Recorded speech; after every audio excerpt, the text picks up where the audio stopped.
Saudações a todos, eu sou Humberto. Antes de começar com a minha apresentação propriamente dita, deixa eu contar um pouquinho da história de como que essa iniciativa surgiu.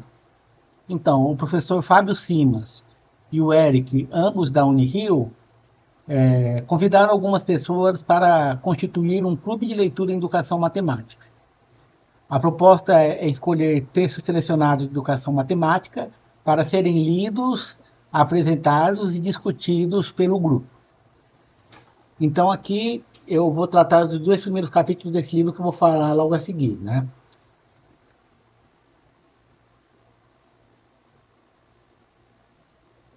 O livro é este. Eu gostaria de dizer que eu não sei porque que esse livro foi escolhido como o primeiro do grupo para leitura e também não sei se existe algum fim específico, né? Se existe algum propósito específico para a escolha desse livro e para a escolha desse tema, né? Isso eu não fiquei sabendo, não sei. É claro que se eu soubesse qual é o objetivo da escolha desse livro específico e se há algum propósito final, eu poderia calibrar melhor a minha fala, a minha apresentação, talvez poupar o livro de algumas críticas que eu vou fazer ao longo da minha apresentação. Mas como diz o ditado, se você não sabe onde quer chegar, qualquer caminho serve. Então eu vou fazendo uma apresentação aqui, que está sendo gravada, né? Está no YouTube. Então vocês podem pausar o vídeo caso queiram anotar alguma referência ou frase, né? Ou queiram talvez acelerar o vídeo para assisti-lo de forma mais rápida. Então o livro é esse, Prova e Educação Matemática, Pesquisa, Aprendizagem e Ensino.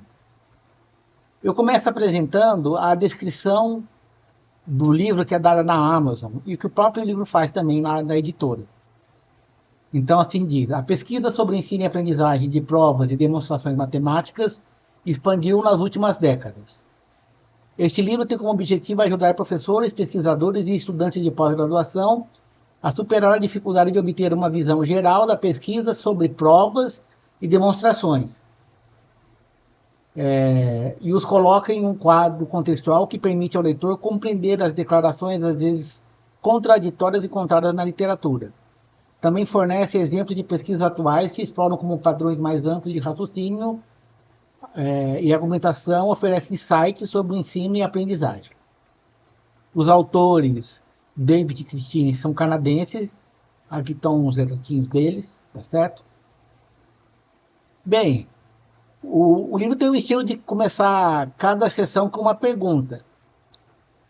E a pergunta geral que ele coloca é por que a pesquisa de ensino e aprendizagem de provas e demonstrações matemáticas expandiu nas últimas décadas. O livro não responde essa pergunta. Lá no final, ele coloca a opinião de um pesquisador francês, o Duval, tá certo? Mas os autores, eles mesmos não respondem essa pergunta. Bem, talvez uma dica seja aqui, ó, no próprio título do livro. Pesquisa, aprendizagem e ensino.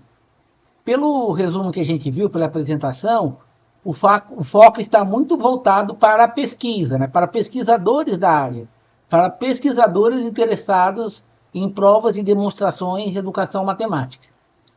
E esse foco na pesquisa, né, e lendo os dois primeiros capítulos do livro, na verdade eu já li o livro inteiro, né, me trouxe à mente uma frase do educador matemático português Alexandre Paes, que eu vou apresentar para vocês aqui, que é o narcisismo na educação matemática, que ele comenta nesse livro aqui, o Eduardo Paes. A pesquisa em educação matemática é narcisista pela falta de um objeto concreto. Ela só vê a si mesmo, suas próprias expectativas, pressupostos e preconceitos. De fato, lendo os dois primeiros capítulos do livro, me deu a impressão de que o livro que foi escolhido é um exemplo típico dessa crítica que o Alexandre Paes está fazendo, né? É um livro voltado para a pesquisa pela pesquisa em si, né? É claro que o livro escolhido traz aplicações no ensino e na aprendizagem, mas isso está lá no final, né? Lendo o início, é pesquisa voltado para pesquisa, o foco é na pesquisa. E isso foi me dando uma certa raiva ao ler o início do livro, né? Depois que eu terminei de ler o livro inteiro, né, eu percebi que se eu fosse o autor, eu inverteria a ordem, né? começaria com questões de ensino e aprendizagem que estão lá no final, no início, para motivar as perguntas de pesquisa, para depois falar assim de pesquisa, né? Mas para mim, o livro é um exemplo típico dessa crítica que o Alexandre Paz faz sobre a pesquisa em educação matemática, que ela é narcisista. Por uma falta de um objeto concreto, ela fala de si mesma, né? Essa foi pelo menos a minha impressão, né? Como eu não sei por que o livro foi escolhido e por que o tema foi escolhido, né? A leitura inicial que eu fiz dos 2 capítulos, que é a parte que eu devo apresentar, me passou essa forte impressão. Mas vamos lá. Missão dada tem que ser missão cumprida. O livro ele tem 4 partes, e as partes têm vários capítulos. A primeira parte é essa, o que é prova, história da prova, usos de prova e provar, perspectiva dos pesquisadores. Observe que a parte de pesquisa sempre está presente, né? Focos importantes da pesquisa, passado e presente. Olha a pesquisa aqui de novo. Resultados empíricos, o papel da prova, tipo de raciocínios, argumentação, experimentos de ensino. Processo de raciocínio e argumentação é a parte 3. E a parte 4 é conclusões, implicações para o ensino, direções para a pesquisa. Pesquisa novamente, como havia dito, se eu fosse os autores desse livro e gostaria de sensibilizar professores ou a prática em sala de aula mais diretamente, eu inverteria a ordem, né? Eu levantaria como que as coisas são feitas no ensino, como são as orientações curriculares, né? O que se tem detectado com relação ao ensino e aprendizagem, para depois fazer a construção inversa. Bem, ao invés de começar com o capítulo 1, que é a história da prova, eu vou começar com o capítulo 2, que é o uso das palavras prova e provar. E a grande, digamos, ideia, lição que o capítulo 2 quer colocar é que a palavra prova é polissêmica, isto é, sua definição pode mudar dependendo do contexto em que é usado, de quem está usando e quando está usando, né? Então o livro gasta o capítulo 2 mostrando como diferentes pesquisadores concebem a palavra prova de forma diferente, né? E isso pode ser um dos motivos de que porque pesquisadores diferentes podem chegar a resultados conflitantes, como está lá na apresentação do livro. Se você tem concepções diferentes do que a palavra prova significa, quem está falando e quem está ouvindo pode estar com falha na comunicação e não entendendo bem o que o outro está dizendo, né? Costumo dizer para os meus alunos que naquela passagem bíblica da Torre de Babel, Deus, além de criar idiomas diferentes para dificultar a comunicação, também inventou a polissemia, porque assim, mesmo com uma mesma linguagem, as pessoas não se entendem, né? E nesse contexto, uma metáfora que eu sempre trago é uma metáfora chinesa do elefante. Que você tem sábios chineses, né? Que cegos estão vendados, né? E eles estão interagindo com um objeto que eles não sabem o que é. Aí, como eles estão interagindo com partes diferentes do objeto, cada um tem uma impressão particular do que o objeto é, né? Ah, é uma lança, é uma cobra, é uma árvore, é uma corda, é uma parede, é um leque, né? E a ideia é de que se você articular essas impressões diferentes, você consegue, junto, né, com esse esforço conjunto, ter uma ideia melhor do objeto sendo estudado. No final do livro, os autores colocam que esse foi um dos propósitos, né, do livro. Apresentar como diferentes pesquisadores abordam o tema da pesquisa sobre prova em educação matemática para justamente ter uma percepção melhor do tema, que é prova em educação matemática. Então achei interessante que os autores, no final do livro, mais lá para o final do livro, reconhecem, né, estão em fase alinhados com essa metáfora chinesa do elefante, né? E observa que as coisas podem ficar ainda mais complicadas quando você olha para outras palavras relacionadas, às vezes consideradas como sinônimo de prova. Demonstração, argumento, raciocínio, pensamento, e eu até acrescentaria mais um aqui que é justificativa, né? Tudo isso no capítulo 2. No capítulo 2, os autores também descrevem a prova com uso no dia a dia significando convencer ou testar, usos científicos na ciência, que é convencer com tipos especiais de evidência, o método científico, né? Trata também dos usos matemáticos como um conceito, como um objeto, como uma ação ou processo. E os autores também destacam as diferentes formas de usar a palavra prova. Uma prova, a prova, provas no plural e o verbo provar. Eles informam que a palavra prova vem do latim prova, que significa teste ou exame, e prova, por sua vez, vem de probare, que significa testar ou aprovar. Tem uma discussão sobre demonstração e prova, se significam a mesma coisa ou não. Aí eles apontam que tem autores no campo de educação matemática que consideram demonstração e prova como a mesma coisa, enquanto existem autores que consideram como coisas distintas. Tem significado distinto. Falar de uma demonstração significa uma coisa, falar de prova significa outra, né? Eu trouxe para vocês aqui como que o dicionário Ruais define o que é prova, né? Então vocês podem pausar o vídeo aqui e ler com calma, tá certo? Ou consultar o próprio dicionário, né? Experiência científica, demonstração, experimento, competição, esportivo, né? Um teste, né? Vamos fazendo uma prova, né? Então observa como a palavra prova tem diferentes significados, né? E aí você precisa estar atento em quem você está lendo e quem você está ouvindo para tentar descobrir que significado a palavra prova tem para essa pessoa, né? Para você justamente conseguir calibrar e deixar em fase o seu pensamento com o discurso de quem está falando, tá certo? Apresenta aqui também algumas locuções que o dicionário apresenta para a palavra prova, né? Prova de fogo, prova de autor, prova de máquina, prova de máquina, né? Página. O capítulo também apresenta os níveis de formalidade das provas. Tem as provas pré-formais, formais, semiformais e pós-formais. Aqui são as definições que os autores do livro apresentam. Mas, novamente, né, outros autores podem dar definições diferentes dessas dadas pelos autores, né? Eu acho que esse é o recado do capítulo. Muitos dos conceitos são polissêmicos, autores diferentes dão definições diferentes para uma mesma frase. Um destaque que eu coloco aqui do capítulo 2, que eu acho bem interessante, os autores apontam que uma prova torna-se uma prova depois do ato social de aceitá-la como tal, né? Então você escreveu uma prova, quem diz que isso é uma prova mesmo, né? Você tem que passar por uma revisão por pares, por um corredor polonês aqui, os seus pares vão avaliar o que você escreveu e aí eles vão dizer, sim, isso é uma prova, ou não, isso não é uma prova, né? Isso ocorre quando você publica um artigo, um resultado, né, uma demonstração de um resultado. Então, os referidos do seu artigo vão dizer se isso é realmente uma prova ou não.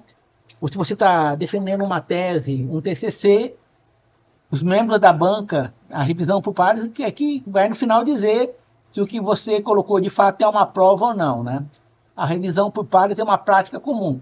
Os autores destacam que existe essa componente social da prova, né? Uma prova é uma prova depois que um grupo de especialistas de pares dizem que isso é uma prova, né?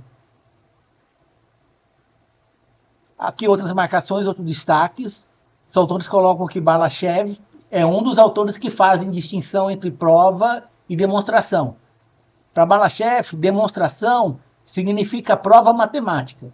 Então, o Balacheve traduz demonstration em inglês por prova matemática, né?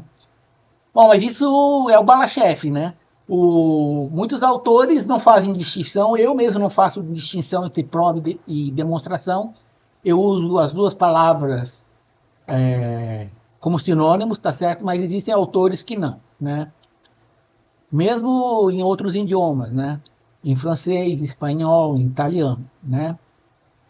E já que a palavra prova aparece muitas vezes no livro, os próprios autores procuram se precaver, né? Então os autores descrevem. Da mesma forma, ao citar outros autores, esclareceremos como essas palavras estão sendo usadas, se possível e necessário.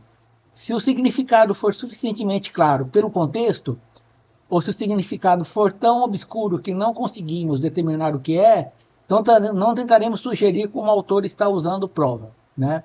E você vai lá, consulta a fonte original e tenta dar uma interpretação do que a palavra prova está significando para esse autor, né? Nesse capítulo aqui, os autores também fazem uma estatística de como certos autores-chave usam as palavras provas, prova, provar, provando, argumentação, né? Arguir e raciocínio, né? Curiosamente, os autores não fizeram esse tipo de exercício para o próprio livro deles, né? Mas eu fiz esse exercício. Eu copiei e colei o texto num programinha que eu fiz e contei as palavras, né? Então observe que a palavra prova aparece 1.334 vezes, enquanto que raciocínio aparece 746 vezes. Aqui estão palavras relacionadas com pesquisa, observe a frequência 263, enquanto que aprendizagem só aparece 94 vezes. Então, essa contagem de palavras reforça que o texto é mais voltado para a pesquisa do que para ensino e aprendizagem. A aprendizagem só apareceu 94 vezes, né? Então, de novo, eu não sei qual foi o propósito da escolha desse livro, né? Por que o tema foi escolhido e por que esse livro em particular foi escolhido, né? Se eu soubesse qual é o propósito particular, de repente eu poderia até sugerir um outro livro, né, para atingir esse propósito. Mas esse livro em particular, o foco dele é na pesquisa.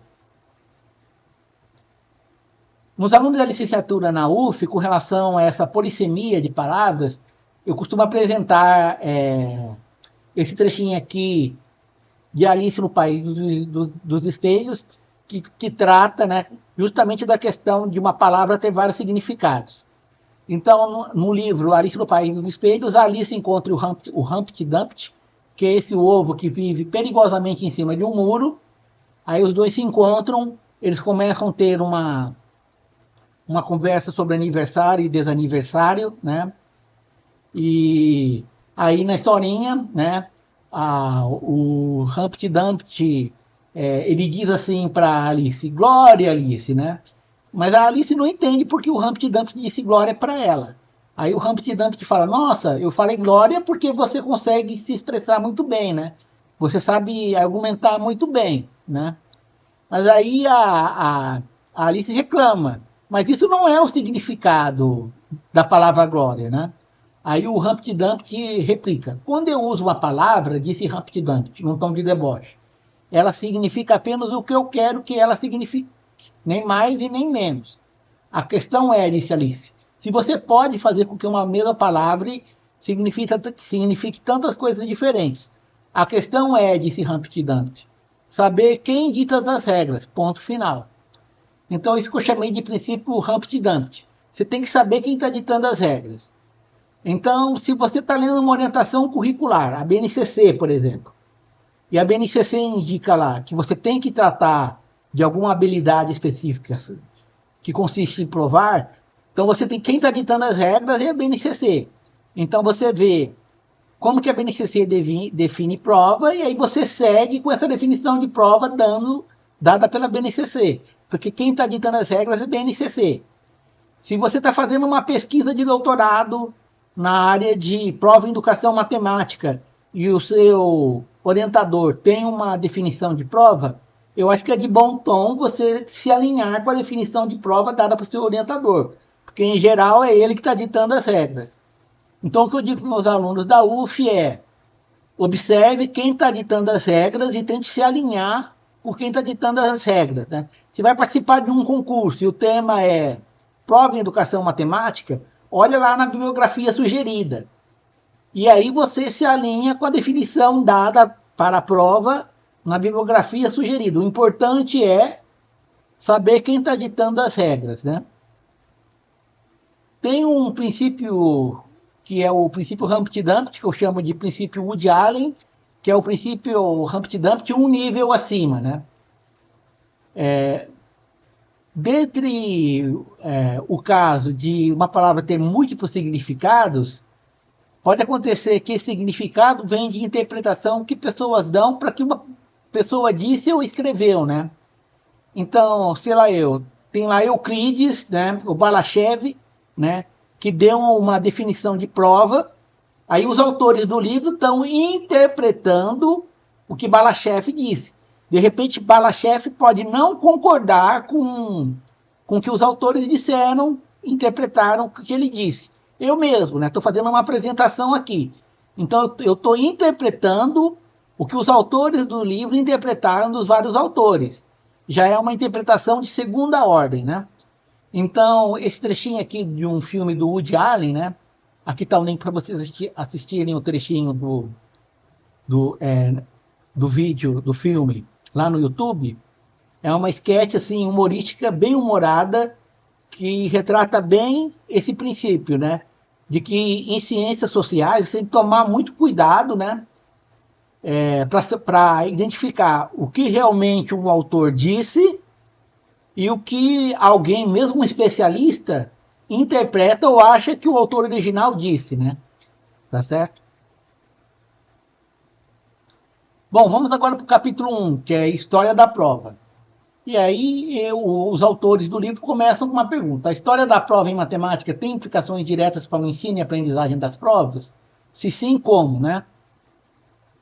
O livro não dá uma resposta direta à pergunta, né? Aliás, os autores, via de regra, não dão uma resposta própria às próprias perguntas que fizeram, né?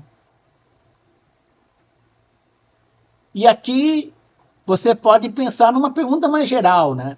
Porque os autores perguntam sobre a história da prova, mas você pode fazer uma pergunta mais geral, quais são as implicações da história da matemática como um todo para o ensino e aprendizagem. Se você tiver um panorama de como que a história da matemática pode contribuir para o ensino e aprendizagem, em particular, você pode ver se essas orientações dadas em geral podem ser restritas ao caso da história da prova. Eu vou apresentar algumas logo a seguir, tá certo? Ou seja, como o Romy está dizendo aqui, às vezes é interessante você ver o quadro todo, né, the big picture, e depois tentar particularizar o quadro todo para a questão específica do livro de provas, né? Bem, no capítulo 1, eu diria que o capítulo 1 tem duas mensagens principais. A primeira é que a história, os autores enfatizam que a história antiga da prova não se resume à matemática grega, que eles tentam convencer o leitor disso. E o segundo recado que os autores tentam dar no capítulo 1 é que, supostamente, as provas de Euclides são modelos de rigor. Os autores tentam mostrar que isso não é o caso, mostrando que elas fazem uso de suposições não declaradas e evidências provenientes de diagramas, que não são aceitas pelos padrões de rigor atualmente, né? Aqui tem, por exemplo, eles apontam que existe um erro logo na primeira proposição do primeiro livro dos elementos de Euclides. Então está aqui um manuscrito dos elementos de Euclides, em grego. Eu capturei a tela de um manuscrito que está disponível lá no manuscrito da Biblioteca do Vaticano. Por esse QR Code você acessa o manuscrito inteiro, que está no site do Vaticano. E essa aqui é uma versão interativa, né? Você vai clicando nos elementos gráficos e ele vai mostrando aqui no diagrama, né, como são esses elementos. Essa versão interativa foi baseada na versão do Barney, né, os elementos de Euclides, que é uma versão bem visual. E aí esse QR Code dá acesso a essa versão mais visual e interativa, tá certo? Só que se for para estudar, se aprofundar na questão de tradições antigas sobre a prova matemática, eu diria que o que os autores do texto escolhido fazem não é muito profundo. Na minha pesquisa, eu encontrei um livro que, digamos, é melhor, muito melhor, se aprofunda com muito mais exemplos diversificados, que é o livro da Karine Chenla, né? Tá certo? E aí, logo que eu comecei a ler o prólogo, aparece assim, ó, historiografia e história da prova matemática, um programa de pesquisa. Então eu falei, ixi, né? O buraco é sempre mais do que a gente pensa, né? A própria autora coloca que você pensar na história e historiografia das provas matemáticas, isso é um programa de pesquisa por si só, né? Então não é tão simples, né? Não dá para resumir a questão da historiografia e história da prova matemática num único capítulo como os autores fizeram, né? O buraco é bem mais embaixo. Ainda no capítulo 1, os autores continuam com mais crítica para os elementos de Euclides.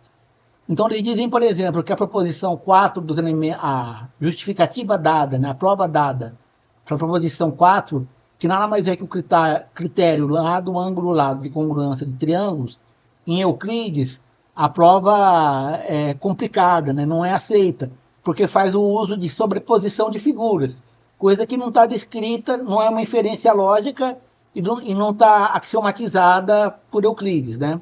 Então, os autores criticam, não só esses autores, né? Essa proposição 4 recebeu várias críticas, né? Tanto que o Hilbert, quando escreveu seu livro Fundamentos da Geometria, colocou a proposição 4 como um axioma, né? O critério lado, ângulo, lado virou um axioma. No capítulo 1, os autores destacam, né, que Liu Hui, no século III depois de Cristo, introduziu justificações matemáticas detalhadas para os métodos apresentados no Jiuzhang Suanshu. Jiuzhang Suanshu se traduz para os 9 capítulos sobre a arte matemática. Então esse livro em chinês ganhou uma tradução para português, inclusive tem para Kindle, né, na Amazon, tá certo? Está traduzido para português, embora os autores do livro escolhido, né, para leitura, né, os dois autores canadenses, quando trata da matemática chinesa, a referência que eles citam é essa aqui do Mark Sloff, né? No caso da matemática indiana, a referência que eles usam é um capítulo do Joseph desse livro aqui, né? Mas, de novo, esse livro aqui da Chenla é muito mais diversificado e profundo, né? Os autores colocam ainda, né? O período do século III ao VI, na China, foi descrito como uma fase teórica na matemática chinesa, onde as provas começaram a ser valorizadas e registradas. Os matemáticos chineses utilizavam diagramas e visualizações geométricas como ferramentas para justificar teoremas. Isso se aproxima da ideia de experimentos mentais, diferindo do formalismo euclidiano. Eles ainda acrescentam, a tradição matemática indiana também incluía provas, não era só a grega, não era só a chinesa. A indiana também incluía provas que eram conhecidas como apapati, né? Eles complementam. Muitos historiadores desconsideraram a prática indiana de provas porque as justificativas matemáticas estavam frequentemente presentes em comentários sobre textos principais e não nos textos principais em si. Nesse capítulo 1 sobre história das provas, os autores também levantam questões historiográficas, né? Então, se você vai analisar um texto histórico, por exemplo, os elementos de Euclides, esses documentos históricos podem ter sofrido alterações, como erro de cópia, de tradução, interpretação, né? Aliás, algo que ocorre também com os textos teológicos. Quando eu li essa parte do livro, me veio à mente imediatamente as mesmas preocupações que o pessoal que estuda teologia tem, né? A Bíblia foi copiada, reescrita, né? Notas marginais foram incluídas no texto principal, né? E quem estuda teologia tem que se preocupar com isso também, né? Qual é o texto fiel? Qual é o texto mais fiel, né? Então, se você olha para os elementos de Euclides, qual seria o texto mais fiel? Então, o pessoal de historiografia e crítica textual estudam métodos que procuram ajudar a tentar identificar qual seria, digamos assim, o texto histórico mais fiel ou mais próximo do original, né? Então, por meio desses 2 QR Codes, vocês vão acessar uma árvore simplificada, né, das principais versões existentes dos elementos de Euclides. E nesse aqui, né, um autor criou um mapa interativo bem detalhado das várias versões disponíveis dos elementos de Euclides e quem se baseou em qual, né? Tá certo? Eu vou falar um pouquinho mais sobre esses métodos historiográficos e de crítica textual mais para o final. Bom, agora eu vou dar meus pitacos, meus 2 centavos, né? O meu primeiro pitaco é sobre Bourbaki, né? Então, assim, Se for para criticar, né, a questão de rigor, ou como que na história da prova, como que o rigor afetou a prática em sala de aula, eu focaria menos em Euclides e focaria mais em Bourbaki, né? Foi o grupo Bourbaki que, de fato, impulsionou o movimento da matemática moderna, que quase que acabou com a geometria, né, no currículo escolar. Tem até esse número aqui, desse jornal norte-americano, cujo tema é a geometria está morta, né? A geometria morreu, né? Então, assim, eu se fosse escrever um livro sobre a história da prova, poderia incluir Euclides, mas não deixaria de incluir o grupo Bourbaki devido à sua influência, né, e a abrangência que essa influência teve, né, na sala de aula, nos livros didáticos, etc. Né? Esse volume especial dessa revista também destaca o importante papel do geômetra Coxeter, canadense, que trouxe a geometria de volta para a escola, né? Fizeram até um cartoon aqui, Coxeter exumando a geometria, né? Esse livro aqui, O Rei do Espaço Infinito, é uma biografia do Coxeter e tem vários episódios curiosos que são contados aqui com relação ao rigor do grupo Bourbaki, né? Uma dessas anedotas é de que às vezes você ia assistir a palestra de um membro do grupo Bourbaki, estava lá o membro do Bourbaki fazendo uma demonstração no quadro, aí de repente ele parava, isso quem está dizendo é essa biografia, tá? O membro do Bourbaki parava, ia no cantinho do quadro, fazia um diagrama escondido, para lembrar qual era o argumento que ia ser dado, apagava o diagrama para depois ninguém ver que ele usou um diagrama, e voltava e continuava com a demonstração, né? Ou seja, essa anedota mostra que evitar diagramas, na prática, nem mesmo o próprio grupo Bourbaki conseguia fazer, né? Mas eu não deixaria de, na história da prova, mencionar e talvez até aprofundar um pouco mais a influência que o grupo Bourbaki deu, né?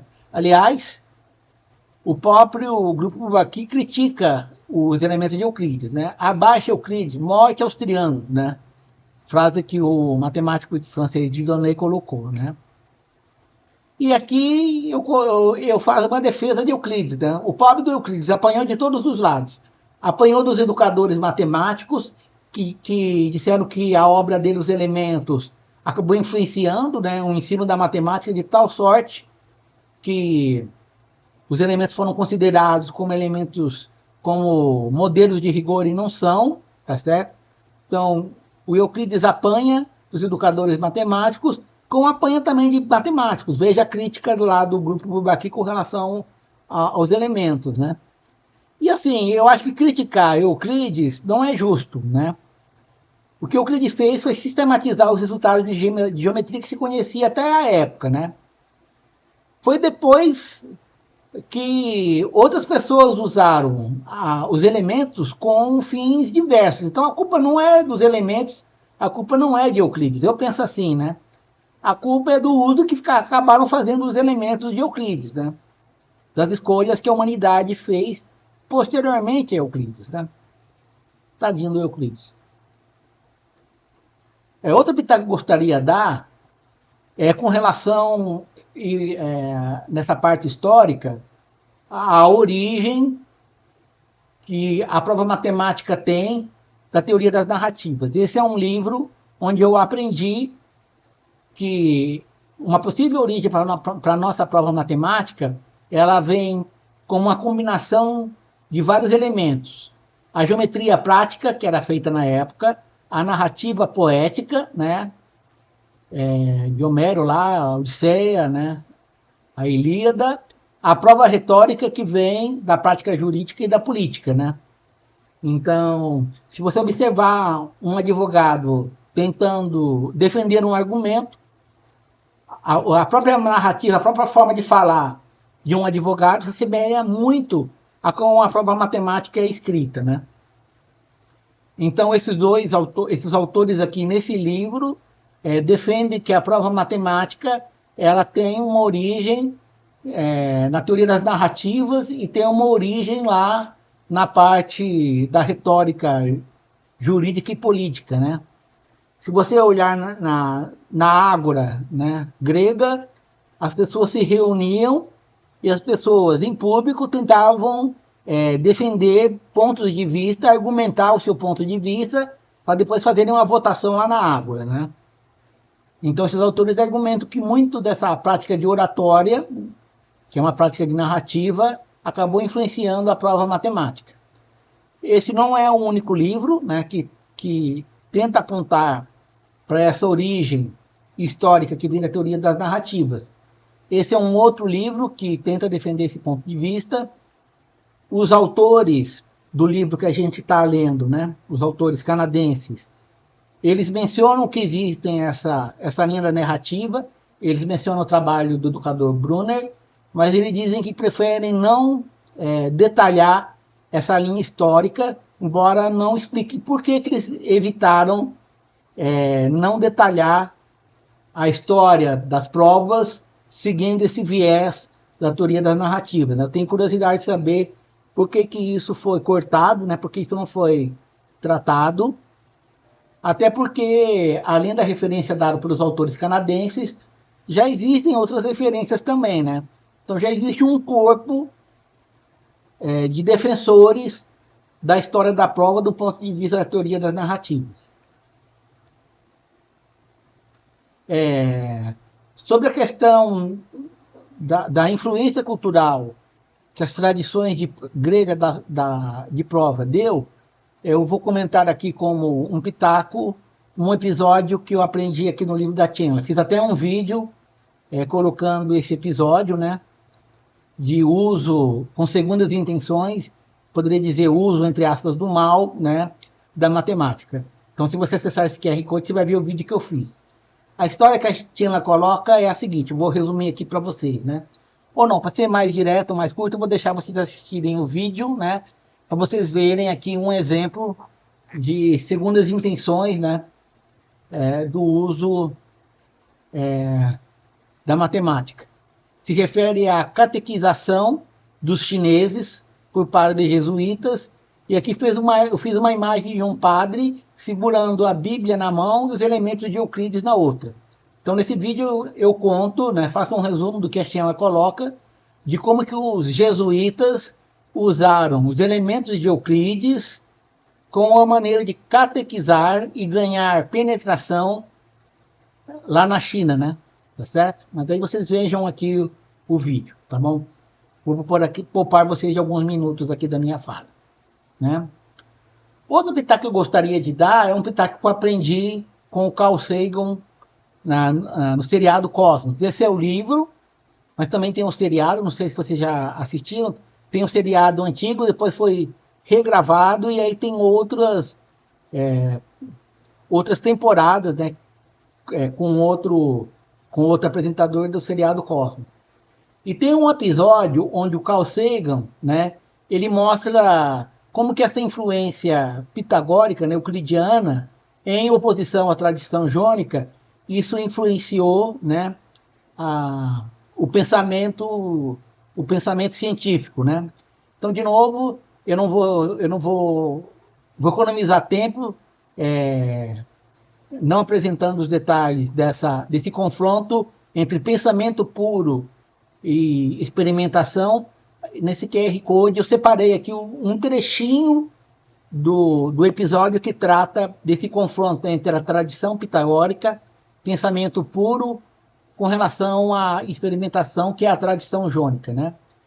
Então, o pensamento puro, né, o aspecto dedutivo, não era a única linha de pensamento dos gregos antigos. Havia uma outra tradição que não sobreviveu, né?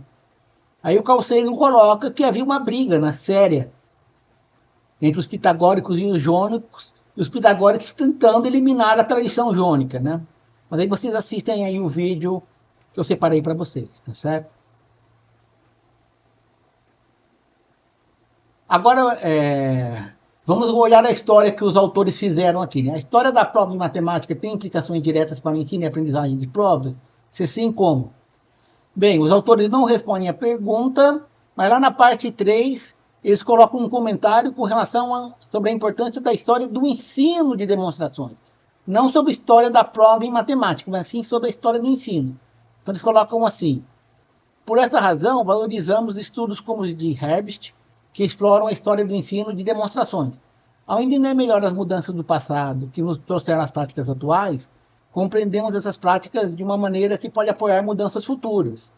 Estar ciente das consequências de esforços anteriores de reforma também fornece uma cautela útil contra inovações precipitadas. Então, essa é uma argumentação que os autores trazem, mas lá quase na parte final do livro. Aliás, né, se você for querer estudar esse livro, minha recomendação é que você não leia fatiado, né? Você, de fato, leia o livro uma vez para depois se concentrar, caso seja de interesse, em partes específicas, né? Eu li os 2 primeiros capítulos, que eram os 2 capítulos que me coube falar, né, nesse grupo de leitura, mas depois que eu acabei de ler os 2 capítulos, eu aproveitei o tempo e li o livro inteiro, e de fato, muitas coisas que ficavam soltas, digamos, nos 2 primeiros capítulos, eu consegui entender melhor lendo os outros capítulos, né? Então a recomendação que eu dou é leia o capítulo inteiro, leia o livro inteiro, né? Para dar uma noção do todo. E aqui eu vou fazer algumas marcações, alguns pitacos, com relação ao uso da história da matemática como um todo, né? Então aqui são algumas marcações que eu costumo apresentar na disciplina de tópicos em educação matemática, quando o assunto é a história da matemática no ensino da matemática, né? Então, olha aqui vantagens citadas no uso da história da matemática no ensino de ciências. Humanizar o assunto, incluir variedade no ensino, mostrar abordagens diferentes para ideias científicas, aprofundar o sentido da natureza da disciplina. E também existem dificuldades, né, no uso de história da matemática no ensino de matemática e ciências. Encontrar tempo e lugar para incluir materiais históricos num currículo inchado. Atenção entre anacronismo, vou falar o que é anacronismo logo logo, e relevância. Tensão entre reconstrução racional útil e análise histórica fiel, né? Então, assim, existe todo um campo, né, de estudo, de pesquisa também, sobre como usar a história da matemática no ensino e na aprendizagem. Existem muitas referências, existem encontros, né, sobre o uso da história da matemática no geral, né? E aqui eu vou apontar nesse nível geral, né, quadro geral, o princípio genético, que é uma maneira direta de você impactar o ensino e a aprendizagem usando princípios históricos. Então, o Florian Cajori, que é um historiador matemático, ele coloca: a educação da criança deve estar de acordo em modo e disposição com a educação da humanidade como considerada historicamente. Ou, em outras palavras, a gênese do conhecimento no indivíduo deve seguir o mesmo curso da gênese do conhecimento da espécie, que é o princípio genético, que alguns chamam de lei de biogenética, princípio do paralelismo, princípio da recapitulação. Ontogenia, o desenvolvimento de um indivíduo, recapitula o desenvolvimento da espécie. Filogenia, princípio genético, né? Então, assim, como tudo, né, existem pessoas que são a favor do princípio genético. Aqui estão alguns matemáticos que são seguidores do princípio genético, o Poincaré, o Klein, o Toeplitz, né? Mas existem aqueles que criticam também. Essencialmente, o que o princípio genético diz é: olha para a história da matemática e vê como que prova foi apresentada ao longo da história da humanidade. Então, essa sequência deve ser, pelo princípio genético, replicada em sala de aula. O indivíduo deve aprender um determinado conceito de acordo em como a humanidade desenvolveu esse conceito, né? Então, uma das referências do princípio genética é o Brandford, que na contracapa do livro dele, ele apresenta aqui como que ele acha, né, que deveria, como os conteúdos deveriam ser ordenados na escola seguindo esse princípio genético. Mas, de novo, existem autores que defendem, existem autores que criticam, né?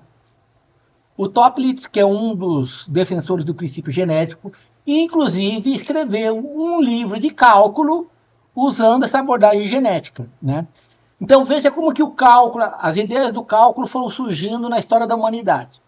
Então uma pessoa, segundo o princípio genético, quando for aprender cálculo, deveria seguir, né, a mesma ordem, as mesmas sequências de ideias que foram desenvolvidas ao longo da história.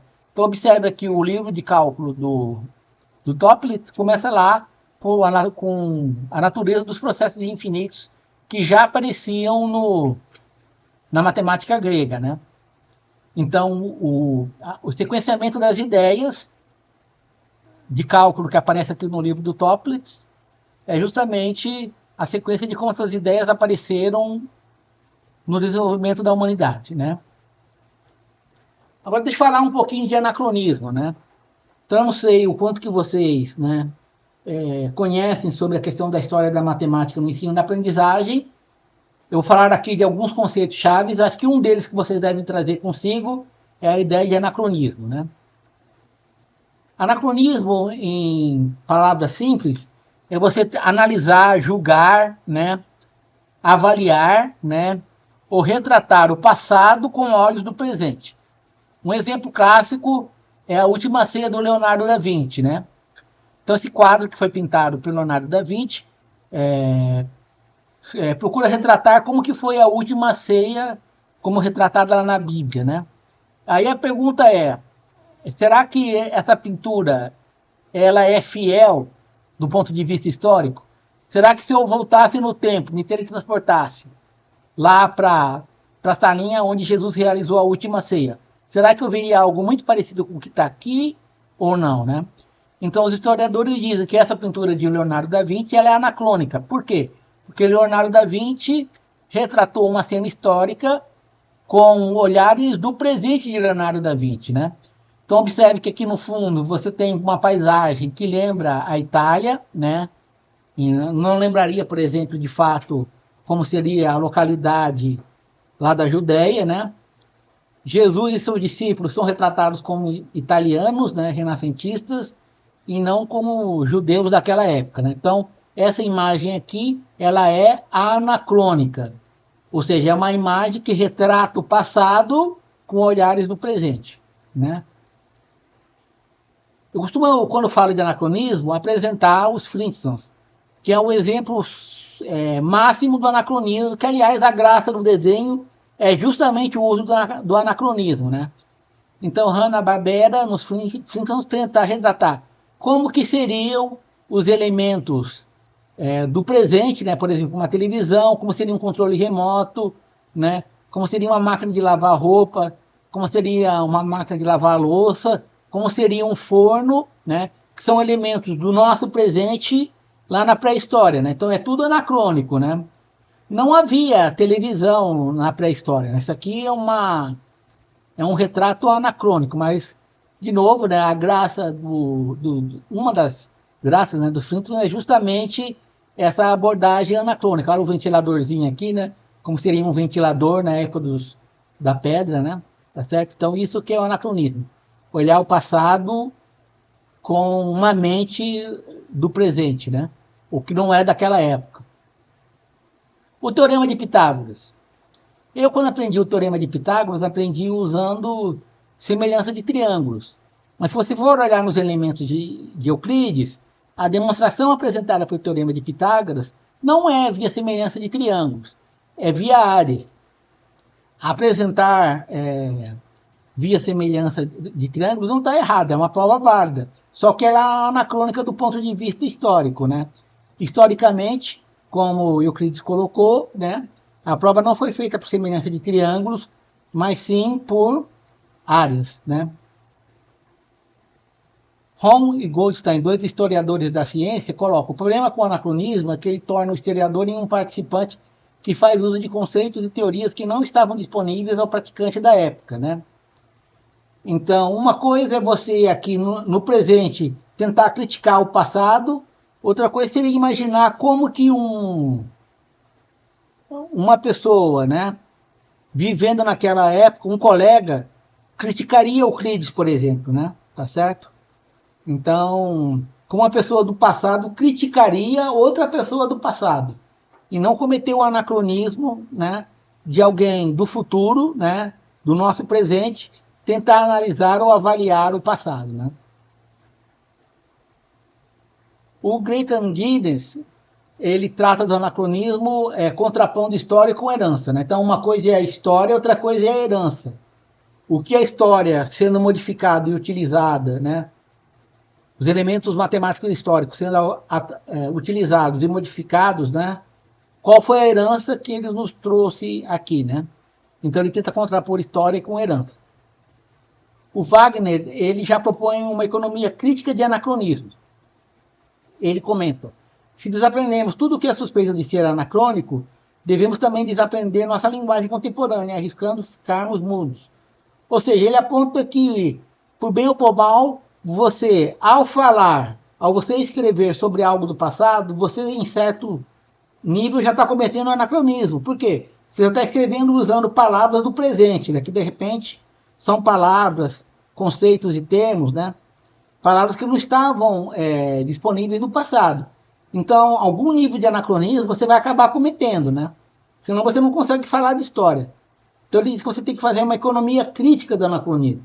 Você tem que ter consciência de que o que você está escrevendo ou do trabalho que você está lendo, se ele é anacrônico ou não, né? Então, anacronismo é um elemento de análise crítica. Será que isso é anacrônico ou não? E isso você aplica isso não só à matemática, né? Qualquer elemento histórico, né? No Instagram vi recentemente uma moça criticando, né, o Monteiro Lobato. Aí eu comentei para ela: será que a sua crítica não é anacrônica, né? Será que na época lá do Monteiro Lobato, algum contemporâneo de Monteiro Lobato iria criticá-lo por isso ou não, né? Então, assim, às vezes é muito cômodo você fazer uma crítica de algo no passado com os valores e conceitos do presente, né? Então, o anacronismo é uma coisa que você tem que ficar vigiando, né? Segundo o Wagner, não dá para evitá-lo, mas você tem que ter uma consciência de crítica, né? Se você está usando ou não, e em que medida você está usando ou não. Ou em que medida o trabalho que você está lendo faz uso de anacronismo ou não, né? Então, anacronismo é um dos conceitos-chave quando você fala em história da matemática, né? E aí, sobre aqueles princípios historiográficos que os autores colocam, né? Você pega os elementos de Euclides, tem erros de cópia, né? Um copista faz uma nota marginal, aí outro copista acaba incluindo no texto principal um comentário que o copista anterior fez. Em estudos teológicos tem vários exemplos disso, né? Vários exemplos disso, né? De comentários que estavam na margem do texto e um copista foi lá e incluiu no texto principal da Bíblia, né? E isso que aconteceu em texto teológico pode acontecer também em textos históricos matemáticos. Aí quem é da área de historiografia e crítica textual, usam certos princípios para tentar decidir que versão seria mais próxima, né? Se é que existe o mais próximo do original, né? Existem vários princípios, né? Várias regrinhas que quem trabalha com historiografia e crítica textual usam. Então eu aproveitei que ia falar disso e falei, vou fazer uma transparência para registrar esses princípios para pesquisar depois, né? Eu não vou explicar um a um, quem tiver interesse, né, pode pesquisar pelas palavras-chave aqui. Eu vou explicar um só para vocês terem uma ideia do que fala, do que trata, né? Tem um princípio chamado Lectio Difficilior Posture, que é assim: você deve preferir o texto que é mais difícil. Esse princípio eu aprendi lendo um livro sobre um manuscrito do Arquimedes, né? E esse princípio diz assim: suponha que você tenha dois manuscritos do texto de Arquimedes. Só que um texto parece muito estranho, muito difícil de ler, enquanto um outro texto é mais usual, né? É mais fácil de encontrar em outras cópias, né? Qual versão você iria escolher? Segundo esse princípio do que o mais difícil é preferível, você escolheria aquele que é mais difícil. Por quê? Aquilo que é diferente, as pessoas prestam mais atenção, né? Nossa, isso está muito diferente do que se costuma falar, né? Vamos olhar com mais cuidado. Então, escolher aquilo que é diferente supostamente implica num cuidado melhor de análise. Então, isso daria mais robustez para a escolha desse texto. É claro que não é todo mundo que escolhe esse princípio, né? Como tudo, existe gente contra, existe gente a favor. Não obstante, é interessante saber que em historiografia e crítica textual existem alguns princípios, né, algumas regrinhas que são usadas para decidir é, que fonte você vai usar, né? Bem, o texto que a gente está lendo no Clube da Leitura fala da mecanização de provas. Aí eu trouxe a pergunta, né? Vou falar aqui, vou gastar um tempo, mas eu acho que vale a pena. Que os autores não se aprofundam nessa questão aqui. Eles mencionam na mecanização da prova, mas não tratam com profundidade sobre a questão se um computador poderia demonstrar teoremas de forma mecânica, né? Então, eu vou gastar um tempo aqui tentando tratar desse assunto. Será que o computador pode demonstrar teoremas de forma mecânica, né? Se isso não interessa para você, então a minha fala termina aqui e você pode fazer outra coisa, né? Tá certo? Mas eu acho bem interessante, me interessa particularmente esse assunto, né? Sobre como que você ensina um computador a demonstrar teoremas, né? Essa questão de mecanização e automatizar a demonstração de teoremas não é recente, não veio com a inteligência artificial. É claro que essa pergunta também ganhou força com a inteligência artificial, né? Será que uma inteligência artificial consegue demonstrar um teorema, né? Mas, por exemplo, Leibniz já tinha considerado essa questão de fazer provas automáticas mecanizadas de resultados em matemática, ciência e na área de direito. Não era só, Leibniz não estava interessado só em matemática e ciência. Ele queria usar as ideias dele também para questões jurídicas do direito. E aí Leibniz ele propôs uma característica universal que seria uma linguagem simbólica na qual você poderia escrever todas as afirmações científicas, né? Ele queria criar uma linguagem universal onde você poderia fazer as afirmações, né? Científicas e de direito. E além dessa linguagem, ele também considerou usar o Calculus Ratiocinator, né? Que seria um método para manipular essas afirmações a fim de decidir de forma mecânica e automatizada se essas afirmações eram verdade ou eram mentira, né? Então ele queria automatizar para poupar o trabalho, né, de decidir se uma questão era verdadeira ou falsa. E observo novamente aqui, né, que o interesse de Leibniz, além de matemática e ciência, era a questão da prova retórica no direito, né?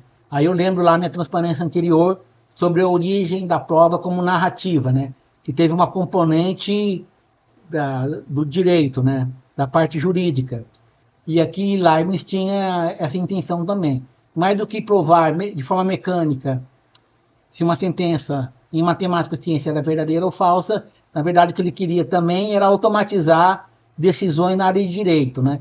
Eu dou a causa para essa pessoa ou não? Vamos usar aqui o meu cálculo ratiocinator, né, para decidir se ele ganha a causa ou não, né?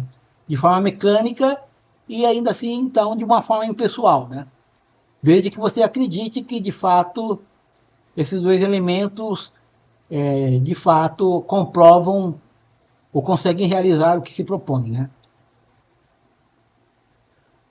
Um outro capítulo nessa história de mecanização se dá com Hilbert, no segundo Congresso Internacional de Matemática, em Paris, que ele pergunta, a teoria de números é completa? Em uma teoria completa é sempre possível determinar, por meio de uma demonstração, se uma sentença lógica da teoria é verdadeira ou falsa, né? Então não é nem se é mecânico ou não. Se dá para qualquer sentença que você faça na teoria dos números, é possível você dizer se ela é verdadeira ou falsa. Eu costumo apresentar isso para os alunos de matemática básica para motivá-los a não ter medo de não saber responder uma pergunta, né? Eu digo para os meus alunos lá de matemática básica, olha, vocês como futuros professores não precisam ter medo de dizer eu não sei responder essa pergunta. Por quê? Porque o Gödel respondeu a pergunta de Hilbert, olha, não é possível, né? Não existem afirmações na aritmética que você não vai conseguir nem demonstrar nem negar. Ele provou que existem tais perguntas que não têm resposta, nem que é verdadeiro nem que é falso. Então não precisa ter medo, porque vão existir A própria metamatemática demonstrou que existem perguntas em aritmética que você não vai conseguir responder. Então, dizer que eu não sei responder não é vergonha nenhuma, tá certo? Faz parte do jogo, faz parte da matemática, faz parte da lógica. Foi que o nosso amigo Gödel, aqui do lado de Einstein, nos trouxe como seu primeiro teorema de incompletude, né? Por outro lado, um outro lógico, Tarski, ele demonstrou que a teoria da geometria elementar é completa, né? Mais ainda, o Tarski demonstrou que a teoria da geometria elementar é decidível. Uma teoria é decidível se existe um algoritmo que um número finito de passos consegue determinar se cada uma das sentenças da teoria é verdadeira ou falsa, né? Vou dar um exemplo para vocês de uma teoria decidível. Dá para decidir se um sistema linear possui solução ou não? Nós sabemos que sim, né? E o algoritmo é eliminação gaussiana, você faz escalonamentos. Se eu te dou um sistema linear qualquer, você com eliminação gaussiana, no número finito de passos, você diz, esse sistema possui solução, esse sistema não possui solução, né? Ou possui solução única, ou possui infinitas soluções, né? Então a teoria de solução dos sistemas lineares é um exemplo de um sistema que é decidível. Existe um algoritmo que, num número infinito de passos, diz como que é a solução do sistema, né? E a geometria elementar de Tarski é decidível. E aqui, de novo, né, princípio Humpty-Dumpty, cuidado com a polissemia. Para Tarski, o adjetivo elementar, que coloca a palavra elementar, pessoas diferentes vão entender elementar de jeito diferente, né? Uma pessoa pode achar que elementar é uma coisa que é fácil, não é o que o Tarski tinha como elementar, tá certo? Para Tarski, o adjetivo elementar é usado para indicar que toda a linguagem da teoria versa apenas sobre os objetos da teoria, e não sobre conjuntos formados por esses objetos, né? Ou, em lógica, uma teoria elementar é aquela que é chamada de primeira ordem, né? Tá certo? O Klein tinha lá matemática elementar. Klein tinha uma concepção de matemática elementar. O que é a álgebra elementar de Tarski? É a parte da teoria dos números reais com as seguintes restrições de linguagem. As variáveis têm que ser exclusivamente números reais, as constantes são essas, as operações algébricas são essas, as operações relacionais são essas, as lógicas são essas, os quantificadores são esses, né? Aqui eu vou te dar 3 exemplos de sentenças que fazem parte da álgebra elementar, né? Tá vendo aqui? Que você não escreveria assim, né? Você escreveria assim. 2 é escrever 1 mais 1, que as únicas constantes da álgebra elementar são 0, 1 e menos 1.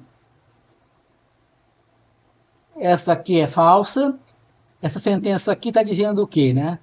Que todo polinômio de grau ímpar, todo polinômio com coeficientes reais de grau 3, possui uma solução real, né?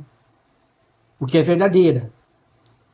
Então, como faz parte da álgebra elementar, existe um algoritmo que você joga essas sentenças aqui para o algoritmo e ele vai dizer sim, isso é verdadeiro, não, e isso é falso. Tá certo? Já vou apresentar esse algoritmo para vocês.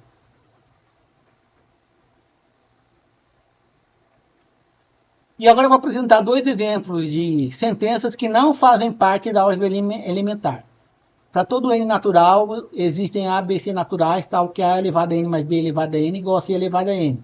Aliás, essa sentença aqui é o último teorema de Fermat, que foi provado ser falso, né? Você não poderia usar o algoritmo lá da álgebra elementar de Tarski, né, para provar o último teorema de Fermat. Por quê? Porque o teorema de Fermat não é elementar. Por que não? Porque as variáveis aqui estão variando no conjunto dos números naturais. E para ser elementar tem que variar no conjunto dos números reais, né? Toda função polinomial real de grau ímpar possui pelo menos uma raiz real. Isso também não é elementar, porque o grau aqui está variando, não estava variando no conjunto dos números reais, está variando aí, né, um subconjunto dos números naturais. Então, por isso que não é elementar. Então, o algoritmo lá da teoria elementar de Tarski não poderia ser aplicado, né, nesses 2 resultados. E o que é geometria elementar? É a parte da geometria euclidiana que pode ser traduzida para a linguagem de álgebra elementar, fixando-se um sistema de coordenadas. E qual é o algoritmo, um dos algoritmos usados para responder se uma sentença é verdadeira ou falsa, num número finito de passos para álgebra e geometria elementar, né? É a eliminação de quantificadores. Deixa eu dar um exemplo de eliminação de quantificadores. Existe x pertencente aos reais, tal que x ao quadrado mais bx mais c é igual a zero. Então, observe aqui que a variável quantificada é x, né? B e c são parâmetros. Essa sentença é verdadeira ou é falsa? Bom, você vai me responder, depende dos valores de B e C. Então, a eliminação de quantificadores faz exatamente isso. Ela vai identificar que vai depender do valor de B e C e vai dar para você o que esses parâmetros devem satisfazer para ser verdadeiro. Então, ela elimina aqui a variável quantificada que é x e diz, olha, isso é verdadeiro se b ao quadrado menos 4c for maior ou igual a zero, né? Coisa que a gente já sabe lá do estudo das equações quadráticas. Deixa eu dar um exemplo em geometria. Você tem um círculo aqui de centro em C, DC e raio R. E eu quero saber que condições as coordenadas do centro, que são números reais, e o raio, que é um número real, devem satisfazer para que esse círculo esteja no interior do círculo unitário. Você pode converter isso para essa expressão matemática, né? Tá certo? C, D e R aqui são parâmetros. As variáveis quantificadas são x e y. Então, isso é uma sentença elementar. Você pode usar a eliminação de quantificadores, você pode usar lá a teoria elementar de Tarski, ele vai dizer, bom, depende dos parâmetros. Que relação os parâmetros têm que satisfazer? Então, o algoritmo lá da eliminação de quantificadores vai dizer, olha, raiz quadrada de c ao quadrado mais d ao quadrado mais r tem que ser menor ou igual a 1. Você pode achar isso meio bobo, né? Falar, para que eu preciso de um algoritmo? Porque eu preciso de eliminação de quantificadores. Deixa eu dar um exemplo que é menos trivial, que é o problema da elipse de Keiran. Então o Keiran trocou um círculo por uma elipse. Que condições dos parâmetros D e C, que é o centro, e A e B, que são o tamanho do semi-eixo da elipse, tem que satisfazer para que a elipse esteja no interior do círculo unitário, né? Essa é uma sentença que também pode ser formulada em primeira ordem, né? Uma sentença elementar. Você pode jogar lá o algoritmo de eliminação de quantificadores, ele vai dizer, ó, vai depender de C, D e A e B. Mas como que vai depender? Olha a resposta aqui dada pelo algoritmo. O A, o B, o C e D tem que satisfazer essas condições, onde esse T aqui é um polinômio assim, tá certo? E se demonstrou que qualquer resposta a essa pergunta do problema de elipse de Keiran tem que aparecer esse T aqui. Não dá para simplificar mais esse T. Tem que aparecer esse monstro aqui na resposta, tá certo? Então, veja como que é difícil. Tenta você, né, resolver esse problema aqui na mão, né? Esse problema de geometria. Então, esse algoritmo da eliminação de quantificadores te dá isso de brinde, né? Ele resolve esse problema aqui, que eu diria que é não trivial, né? Existem programas que fazem eliminação de quantificadores. Tem um que é para Linux. Eu estou vendo se eu compilo e distribuo um executável para Windows, tá certo? Você pode tentar baixar aqui, tá certo? E ele executa a eliminação de quantificadores. Você entra lá o exemplo da função quadrática, ele vai te dizer, existe x tal, real tal que x ao quadrado mais bx mais c igual a zero, se essa condição foi satisfeita, né? Mas a eliminação de mas sempre tem o famoso mas, né? Mas a eliminação de quantificadores tem um problema, uma desvantagem, ela é extremamente lenta, né? A complexidade computacional é muito alta, é uma exponencial dupla, né? Que não pode ser melhorada. É um número finito, mas demora muito. Então, de repente, você vai ter que esperar aí milhões de anos para achar uma resposta.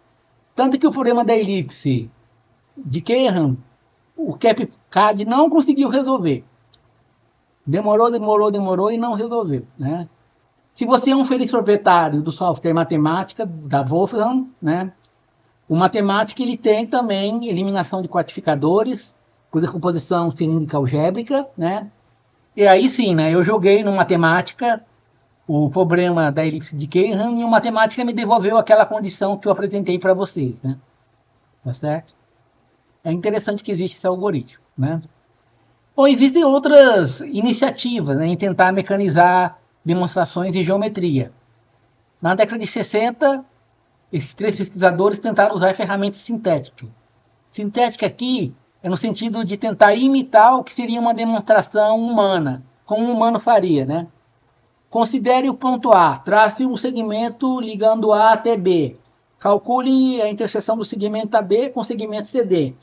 Ou seja, essas ferramentas sintéticas tentam gerar uma demonstração mecanizada que simula o que um humano faria. O problema é que o método inventado aqui por esses 3 pesquisadores não conseguia demonstrar teoremas relativamente difíceis. Aí o matemático chinês Wu inventou um método dele que, se você olhar, é essencialmente bases de Grebenner, tá certo? Esse método, de fato, conseguiu demonstrar teoremas difíceis, mas as provas não são legíveis. Ou seja, são provas que envolvem polinômios e mais polinômios, e uma pessoa não conseguiria acompanhar com muita paciência, né, o raciocínio empregado, né? Então demonstra teorema difícil, o método de Wu, mas eles não são legíveis. Mas já existem métodos de produção automática, mecanizada de provas, demonstrações em geometria plana que são legíveis. Então outros chineses inventaram um método da área que produz, é como se fosse eliminação gaussiana. Se você estudar o método da área chinês, né, eu fiz isso em 2004, é exatamente como se fosse eliminação gaussiana, né? Para cada tipo de construção geométrica que você faz, ele inventa um artifício, troca 2 linhas, aqui ele inventa um artifício que desconstrói, né, a construção que você fez, até chegar em variáveis que você diz, é verdadeiro ou é falso, né? E a vantagem dessa demonstração, desse método da área, é que as demonstrações são de fato legíveis. Um estudante pode ler a demonstração e entender qual é o argumento usado, né? Se houver interesse, eu posso compartilhar aqui essas minhas notas, né? Ou eu posso fazer uma apresentação sobre o método da área. Aliás, os chineses que inventaram esse método, eles apontam que lá na China, né, eles fizeram uma reforma curricular, onde eles usaram como axiomas a área, né? Como Euclides fez lá para demonstrar o teorema de Pitágoras.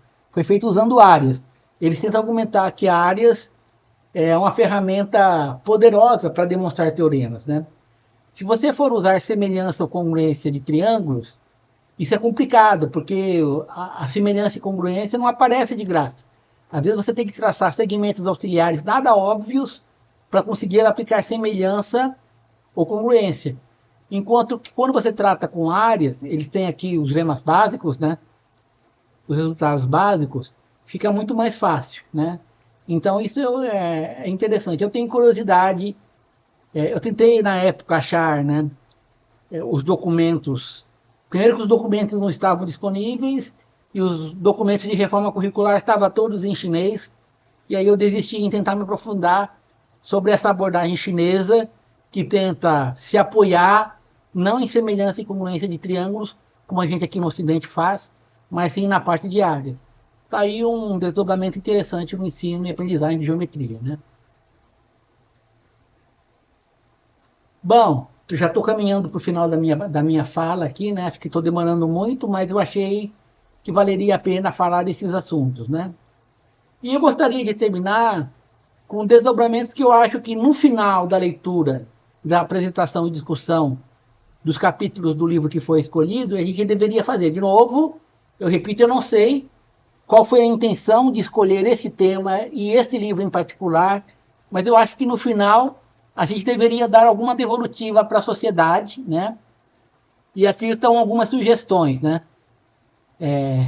Que eu tenho, que eu vou levar aos meus colegas. Primeiro é ver como os cursos de licenciatura presencial e à distância tratam da questão das provas, né? E não só licenciatura, eu diria bacharelado também, né? Eu gostaria de observar que lá no ensino presencial, a questão de prova era tratada na disciplina de matemática básica, e o que era feito essencialmente era o estudo de tabelas verdade, né? Aí quando eu fui dar essa disciplina, eu pensei cá com meus botões, né? Bom, o aluno que está fazendo o curso de matemática básica, quando ele for para álgebra linear, ele vai ver um monte de demonstração. Quando ele estiver fazendo geometria, ele vai ver um monte de demonstração. Nem o professor de álgebra linear, nem o professor de geometria vai usar a tabela verdade para demonstrar os teoremas. Então, usar a tabela verdade para tratar de demonstração e de prova, eu acho que é contraprodutivo. Aí eu usei um outro esquema, um esquema lá proposto pela professora Gilda Pares, né? Que eu acho que foi muito útil e, de fato, eu obtive feedback de professores da disciplina mais adiante, dizendo que essa abordagem, de fato, ajudou muito os alunos e os professores identificaram como essa abordagem de tema, né, de foco, tirando de tabelas verdades e se concentrando mais, né, em algo que seja útil para os alunos da licenciatura e do bacharelado, como de fato se impactou, né? Mas isso fui eu de orelhada, né? Eu da minha experiência como professor lá da PUC, né?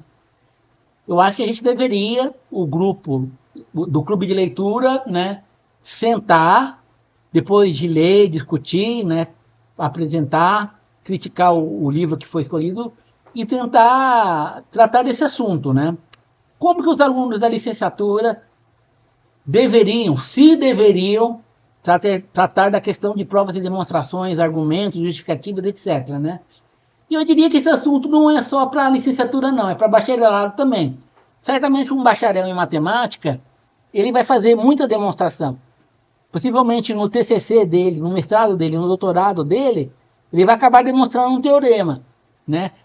Mas eu não sei se um aluno do bacharelado tem uma metavisão, né, uma visão quadro geral sobre o que é demonstrar, argumentar, né, um teorema, o big picture, né? Metamatemática, eu não sei. A minha impressão é que os alunos do bacharelado não têm essa percepção de provas, né, como um objeto cultural, né, e parte da cultura matemática. Então, eu acho que nessa discussão sobre como levar provas para a graduação, seria de interesse tanto para os alunos da licenciatura quanto para os alunos de bacharelado. A outra coisa se trata das orientações curriculares. Eu já vi que existem trabalhos que tentam abordar as questões curriculares com a questão de prova e demonstrações, a argumentação, né? Tá certo? Mas eu acho que a gente, no final da leitura desse livro, a gente podia tentar destilar, né, algo voltado para uma orientação curricular, né? Como que a BNCC trata do assunto? A BNCC fala explicitamente de demonstrar e provar ou fala mais em argumentação? Se fala de argumentação, isso aparece em matemática ou aparece lá em português, né? Tá certo? Existe alguma habilidade específica que trata de demonstrar e provar? Será que a gente deveria incluir, se houvesse uma reforma da BNCC versão 2.0, será que deveria ser incluso? Se deve ser incluso, por que deveria? E que tipo de habilidade você colocaria, né? Eu acho que se a gente conseguisse, no final, como desdobramento, destilar um texto desse tipo, já seria uma contribuição do esforço e do tempo que a gente está investindo em estudar e discutir e apresentar esse livro aqui, né? Tá certo? Um outro desdobramento que eu acho que a gente poderia fazer é elaborar uma linha do tempo das provas, né? O livro que a gente está lendo, ele apresenta logo no início um quadro com uma linha do tempo das provas. Só que é uma linha do tempo focada na matemática grega antiga, né, e, em geral, criticando a matemática grega, né? Mas, como eu disse, a questão da prova, como apresentei aqui, né, a questão da prova não se resume à matemática grega, né? Bourbaki tem que aparecer nessa linha do tempo. Gödel, Leibniz, Hilbert, né? Os matemáticos chineses têm que aparecer nessa linha do tempo, né? A linha do tempo que está apresentada no livro é muito pobre. Eu acho que se a gente no final, eu até comecei a fazer isso, né? À medida que eu preparava os slides e fazia a pesquisa bibliográfica, eu ia me deparando com teoremas que eu falei, isso tem que ter lá, né? Demonstração por indução. Pô, é uma baita técnica de demonstração, né? Tem que estar na linha do tempo, né? Faz parte do que nós estamos estudando.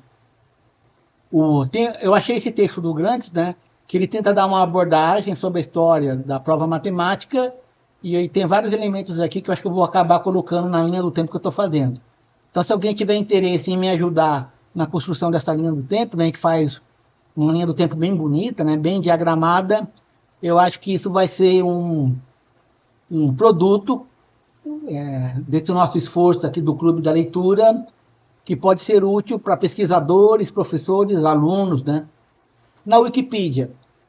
A Wikipedia fala de provas e fala de demonstrações, mas a gente poderia incluir outras opiniões, né? Então, por exemplo, eu fui olhar na Wikipedia, a parte de lógica ela está diversificada. Ou seja, o verbete de lógica da Wikipedia fala que não existe só a lógica aristotélica, existem outras lógicas e está bem diversificada. Mas se você for olhar o verbete de prova, né, da Wikipedia, não está diversificada. É muito centrada na questão grega, né, na questão antiga grega, muito centrada nos elementos. Então a gente poderia ir lá e dar um contrapeso, falar, olha, existem acadêmicos que consideram, além da matemática grega, né, outras manifestações de provas.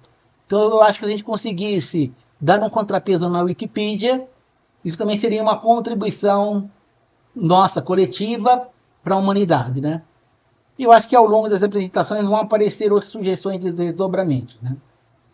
Aqui eu coloquei um slide de livros que eu gostaria de ler com alguma profundidade, caso eu fosse investir nessa linha, né? Eu não tenho pretensões de ser um especialista em provas, tá certo? Como eu disse para vocês, os meus interesses é nas minhas áreas de atuação.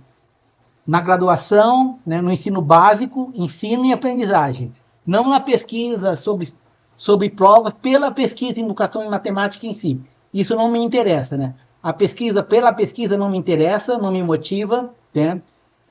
Mas, de repente, se algum orientando, né, da graduação, da especialização lá da UF, do mestrado, né, ou, de repente, num doutorado, se interessar, aqui eu tenho livros que apresentam perspectivas interessantes e eu resolvi criar um slide para não perder esses livros do ponto de vista, né? Esse livro aqui da parte da história, da matemática, principalmente as histórias antigas, é muitíssimo interessante, com vários exemplos detalhados, né? Eu achei esse livro do historiador matemático Stilwell, né? Ele tem um livro famoso de história da matemática no geral, e descobri que ele tem um livro específico para a história da prova, né? Ele também apresentou uma palestra no Royal Institution, né? Que está no YouTube, eu posso passar um link, acho que eu vou colocar aqui o QR Code da palestra dele, onde ele apresenta o livro dele nessa palestra lá no Royal Institution, né? Só que o Stilwell, ele é bem canônico, né? Ele é bem ocidental. Ele não tem os contrapesos culturais que, por exemplo, o livro que a gente está lendo, e a Shenhua coloca, né? Ele é estritamente ocidental, né? E aqui estão os outros livros, né? Então eu coloquei mais esse slide para não perder esses livros da mente, né? Não perder esses livros de vista. Bom, eu termino por aqui, agradeço a paciência de vocês, eu acho que vai ser quase 1h30 de apresentação, de fala, né? Espero que tenha sido útil, espero que tenha valido o ingresso, que vocês tenham aprendido alguma coisa, tá certo? Aqui eu deixo como propaganda pessoal os meus links no YouTube e no Instagram, caso vocês queiram me seguir, né? Eu também tenho lá uma página no Facebook, então caso vocês queiram acompanhar no que eu estou pensando, né? Basta me seguir nessas mídias sociais. Eu agradeço a paciência e muito obrigado.